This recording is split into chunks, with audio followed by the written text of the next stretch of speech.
नवरात्र का चौथा दिन माँ कुष्मांडा को प्रिय है। इस दिन साधक माँ कुष्मांडा की विशेष पूजा और व्रत करते हैं। धार्मिक मान्यता के अनुसार विधि पूर्वक माँ कुष्मांडा की पूजा करने से साधक को सभी तरह की समस्या से छुटकारा मिलता है।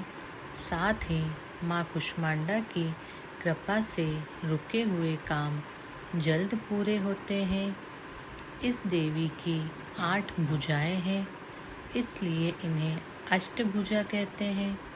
इनके 7 हाथों में कमंडल, धनुष, बाण, कमल पुष्प, अमृतपूर्ण कलश, चक्र तथा गदा है। 8वें हाथ में सभी सिद्धियों और निधियों को देने वाली जपमाला है। इस देवी का वाहन सिंह है और इन्हें कुम्हड़े की बलि प्रिय है। संस्कृति में कुम्हड़े को कुष्मांड कहते हैं, इसलिए इस देवी को कुष्मांडा। इस देवी का वास सूर्य मंडल के भीतर लोक में है। सूर्य लोक में रहने की शक्ति क्षमता केवल इन्हीं में है, इसलिए इनके शरीर की कांति और प्रभा सूर्य की भांति ही देदीप्यमान है। इनके ही तेज से 10 दिशाएं आलोकित हैं। ब्रह्मांड की सभी वस्तुओं और प्राणियों में इन्हीं का तेज व्याप्त है। कुष्मांडा माता की कथा। पौराणिक कथा के अनुसार जब त्रिदेव ने सृष्टि की रचना करने की कल्पना की तो उस समय ब्रह्मांड में अंधेरा छाया हुआ था। इस दौरान ब्रह्मांड में सन्नाटा पसरा हुआ था। ऐसे में त्रिदेव ने माँ दुर्गा से सहायता ली।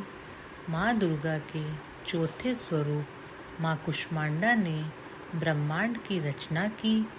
माँ कुष्मांडा के मुखमंडल पर मुस्कान से पूरा ब्रह्मांड उजाला हो गया। इसी वजह से माँ दुर्गा के चौथे स्वरूप को माँ कुष्मांडा कहा गया।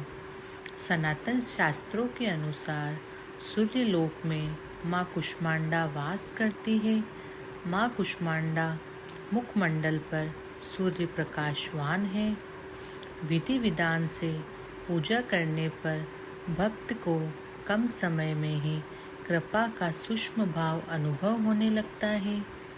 ये देवी आदियों व्याधियों से मुक्त करती है और उसे सुख समृद्धि और उन्नति प्रदान करती है।